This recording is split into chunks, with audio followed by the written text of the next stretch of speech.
Hi, Dave. hi, Jan. How's it going with you? Oh, it's I think I'm going to go for a walk in the sunshine. It's been Oh, raining. It's been raining a little bit here. Where are you based? I'm in California, Fresno, California. Oh, Fresno. Okay. All right. Most excellent. Well, Jan, hey, congratulations for The Sound of Violet for yourself. I saw it early summer and loved the film.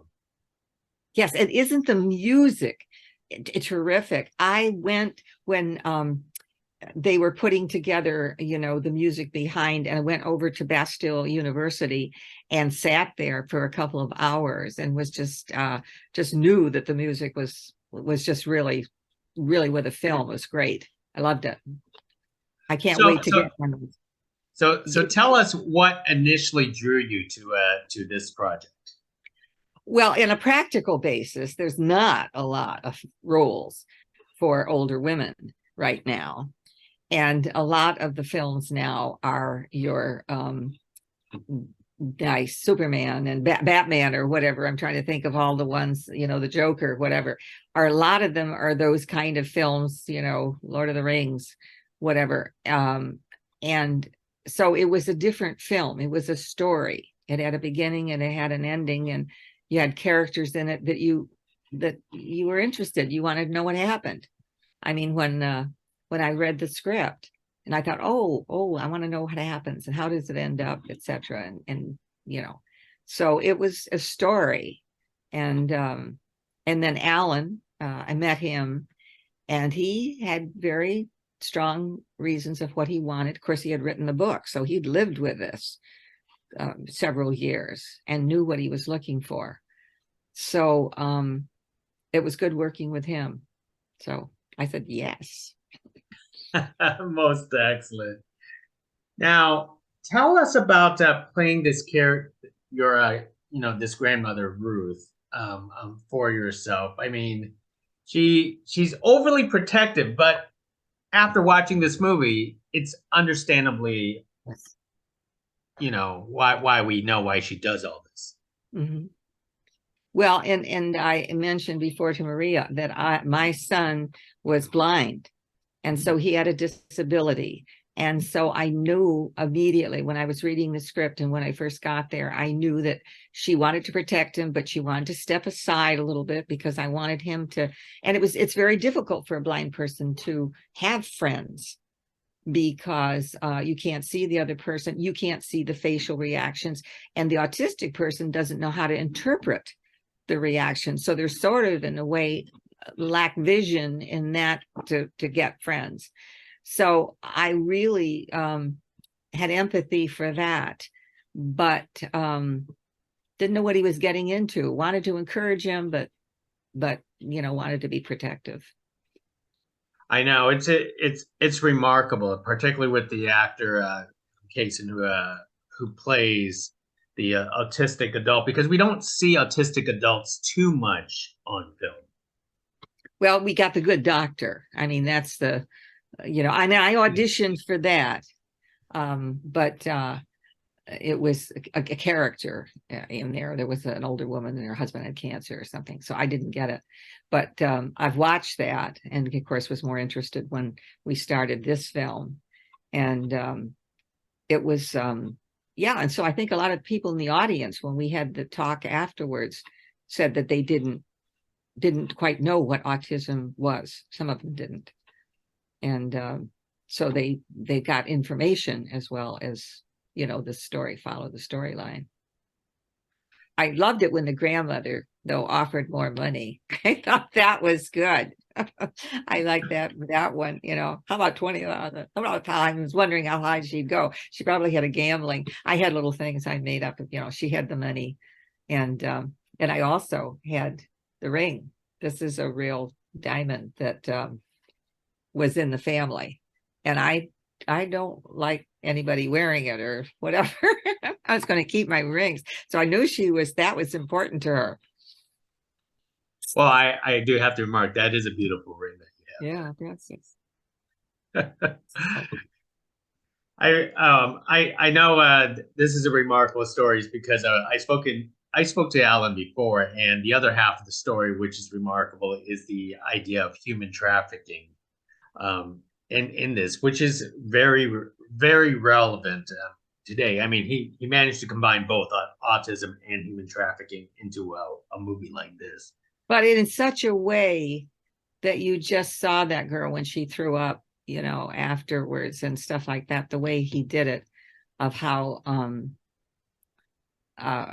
it was done in such a way that people didn't say, oh my God, they've got scenes, etc., that I don't want to go see or something.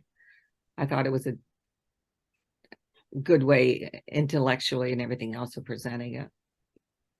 Yeah, I mean, in an all sense, this is a hopeful film. It's a Mhm. romantic film, Mhm.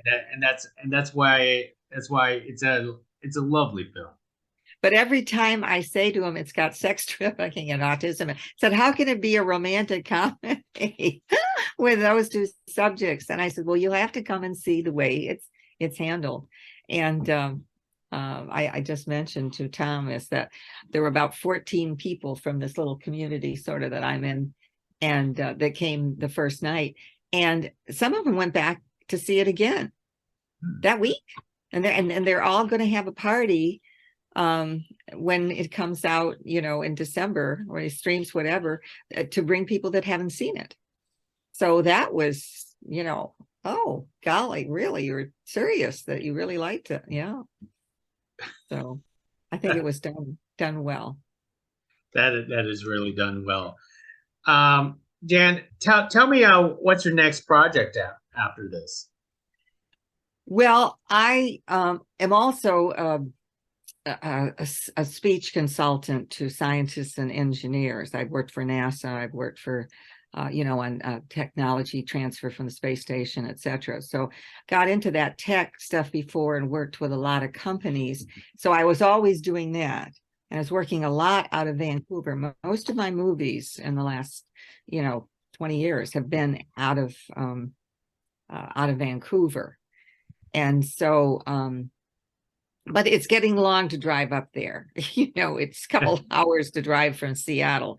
But I did tell my agent the other day, she said, are you interested in, me looking for something? And I said, if it's really, really good, I said, yes, because I've sort of been out of it for, since the movie. I haven't done another one. I auditioned 3 times for something in the last 6 months, I guess, but they were not good parts. They were not ones that I really would have, they came around, somebody asked, I thought, oh God, I don't want to be in this.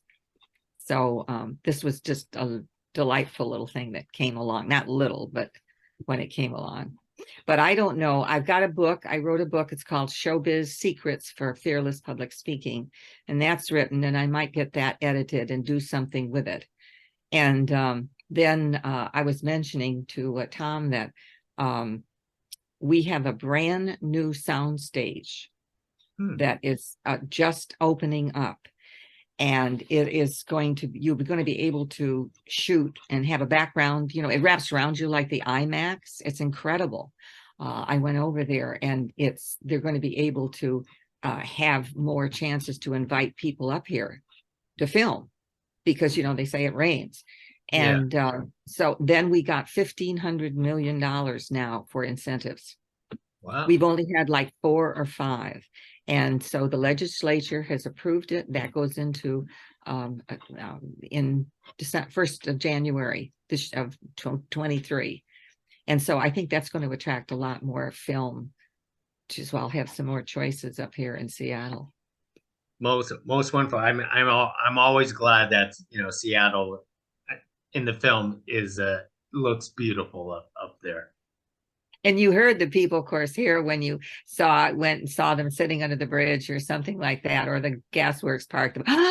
They all looked and all react to it. It's not going to happen probably in other places, but he used Seattle. He used Seattle as a background, which was good. The gasworks parks scenes were just great. And your character. Speaking of scenery, your character does plenty of landscape painting. How is your painting in real life? Oh, no, I'm not a painter. I know, I'm not no drawing. No, I'm more of the writer, poetry, writing, that kind of stuff. So I had to fake that a little bit. I says, how am I holding the brush correctly? And yeah, so no, they didn't have to get, I think they cut away to see Well, it. that's Yeah. why it's called acting, right? Yeah, that's why it's called acting. Yeah, that's right. Well, Jan, I just want to remark one last thing before I part here. You have a very interesting collection of masks on the wall behind you. Oh, yes. Oh, absolutely. I can show it to you. Oh, and I have more boxes of them. And I don't know if that Wow. can, Yeah, I see them. Wow, that is wonderful. isn't that interesting? You're the only one that caught it. That one up there at the top. Can you imagine getting through security with that? I got that in Puerto Rico. Oh, wow, that's And beautiful. these are things from Beijing. They're from, and one of the things that's interesting about them is I've gotten women, women don't always have, I don't know, can you see up there? Yeah, I And see them. we have, and the snake woman we've got, and that's from Venice. And and this is an old, and look, there's a snake lady up there. This is from Wow. a gallery in someplace. And I have more boxes of them. Yeah. And it's so funny when here we've got the pandemic and we have to wear masks, and I could have picked one of those and walked in, but no, that's something I like. I've been looking at one from the Northwest for the Indians, and Northwest Indians, but to get a really good one, they're pretty pricey right now. But I've got one picked out. I'll see what happens. I can get it. I think you have a beautiful collection. I have one from Japan and another one from Ecuador, hanging in my walls too. So you your collection is impressive, I will have to say. And as I said, I've got a couple more boxes of them. I don't have them up because I don't have a room. And my son, who was blind, had a collection of 4,000 keychains. Wow. Tyler unfortunately passed away a year ago Monday. And so this was another thing too, is that I was working. He was able to get around. In fact, I hoped he was in that final scene. At Gasworth Park, but I didn't see it when I saw it. I thought he was there because I said, you can be an extra. We'll just ask Alan, but he was really on a lot of sets and things with me. So I had him, he didn't call it a disability. He was graduated from college. He worked for the Seattle Seahawks. He, did things. And so I could relate very much to getting him out there and so that he had a very interesting life and did things. Most excellent. Well, sorry for your loss, but Jan, thank you very much for your conversation. This is Take wonderful. care. Good. I hope it really comes. Everybody goes and sees it. Bye-bye.